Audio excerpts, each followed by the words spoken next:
और बड़ी खबर टीएमसी लीडर शेख शाहजहां से जुड़ी हुई। तो टीएमसी लीडर शेख शाहजहां की गिरफ्तारी की खबर सामने आ रही है। कई दिनों से फरार था शेख शाहजहां। संदेशखाली मामले में ये गिरफ्तारी अमल में आई है। ईडी की टीम पर हमले के बाद से शेख शाहजहां फरार चल रहा था।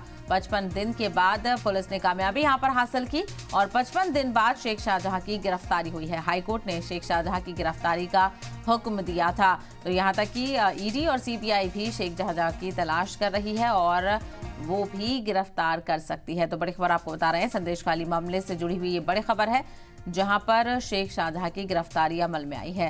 ज्यादा जानकारी हासिल करते हैं हमारे नुमाइंदे विक्रम दास इस वक्त हमारे साथ जुड़ गए हैं। विक्रम, संदेशखाली मामले में बिलाखिर काफी हंगामा देखने को मिला और अब शेख शाहजहां की गिरफ्तारी अमल में आई है।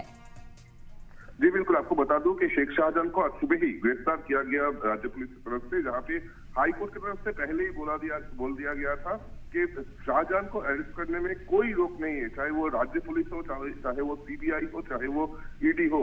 इसके बाद जो देखा गया कि शाहजहां को अरेस्ट करने के लिए प्रशासन के ऊपर और भी चाप पैदा हो रहा था और यही पे आपको बता दूं कि आज सुबह को ही संदेशखाली इलाका का मीनासा से शेख शाहजहां को अरेस्ट किया गया। उनको अरेस्ट करने के बाद उनका अभी बशीरहाट कोर्ट लॉकअप में फिलहाल रखा गया है, जहां पे बहुत ही सिक्योरिटी बीफ अप किया गया है, क्योंकि आपको पता है कि संदेशखाली में अभी भी कुछ जगह पे 144 जारी है। अभी तक शांत नहीं हुआ संदेशखाली।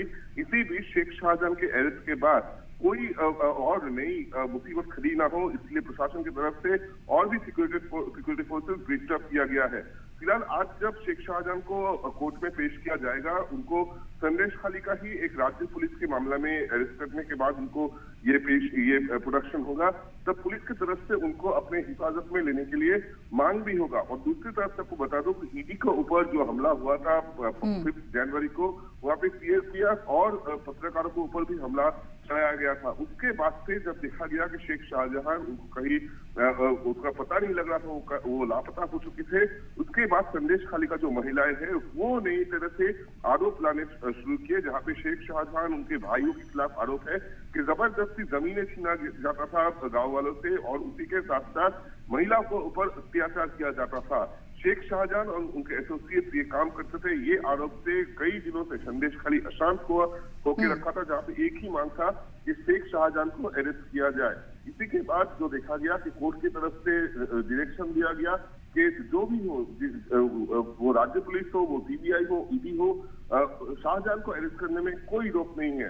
इसके बाद ही देखा गया कि शाहजहां आज सुबह को अरेस्ट किया गया, जिनको आज कोर्ट में पेश किया जाएगा।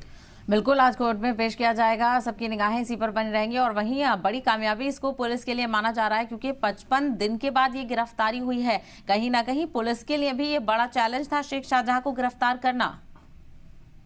जी बिल्कुल, आपको बता दूं क्योंकि पहले देखा गया कि विधानसभा में, असेंबली में खुद जो मुख्यमंत्री है वो शेख शाहजहां को लेके उनको टारगेट किया जा रहा है, वो मंतव्य किया था। उसके बाद अभिषेक बनर्जी ने उन्होंने भी बोला था कि शेख शाहजहां ने ऐसा क्या किया है, वो तो उस दिन रात को था ही नहीं जब ईडी ने रेड किया था, जितना तक उनको पता है। और इसी तरह से तृणमूल कांग्रेस का जो शासक दल है, उनका जो नेतृत्व है, वो शाहजहां के पास ही खड़े थे जब तक कि देखा गया कि ये संदेशखाली का जो महिलाएं हैं वो अपनी आवाज नहीं उठा रहे थे। जब वो अपनी आवाज उठाने लगे और देखा गया पूरा संदेशखाली में गांव के ऊपर गांव पे आग जलने लगा, उसके बाद ही देखा गया कि हाईकोर्ट की तरफ से एकदम साफ बताया गया कि शाहजहां को अरेस्ट करने में कोई रोक नहीं है, कोई भी उनको अरेस्ट कर सकता है। इसी के बाद आज सुबह को शाहजहां को अरेस्ट किया गया, जिनको बशीरहाट कोर्ट में आज पेश किया जाएगा। बिल्कुल, ऐसे में देखना बेहद अहम होगा कि बशीरहाट कोर्ट में पेश करने के बाद कितने दिन की कस्टडी यहाँ पर मांगी जाती है। विक्रम, तफसील के लिए आपका बेहद शुक्रिया।